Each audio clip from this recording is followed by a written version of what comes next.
Mørke er mangel på lys, ligesom synd er mangel på kærlighed. Det står kapitel 1, side 11. Og hvad betyder det? Jo, det betyder, at hvis du for eksempel føler dig angrebet af nogen, så kan du enten gå ned og marinere dig selv i deres mørke, eller også så kan du kaste lys på situationen. Mother Teresa, hun blev i 1967 spurgt, om hun ville være med til en antikrigsmarch, og så sagde hun, nej, men hvis I laver en for-fred-march, vil jeg gerne gå med. Det eksempel har jeg brugt så mange gange, fordi det belyser så fint, at vi kan enten placere al vores energi i det, vi er imod, eller også så kan vi kaste lys på det, og så sige, at vi går i den der retning i stedet for. At vi kan ikke bekæmpe mørke med mere mørke ved at være imod noget. Hvad er det, vi er for? Lad os lade være med at være imod sygdom. Lad os være for at skabe så meget helbred som muligt. Og der kan vi gøre meget ved at ændre vores mindset.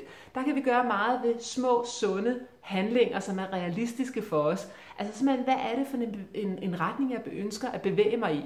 Hella Juf, hun siger det så fint. Hun siger, kast glimmer på og put det op på kaminhylden. Ikke? Det siger hun i papmaché-reglen, som jo er en fremragende bog. Men det her med simpelthen at hele tiden have fokus på at få lyset, i stedet for mørket.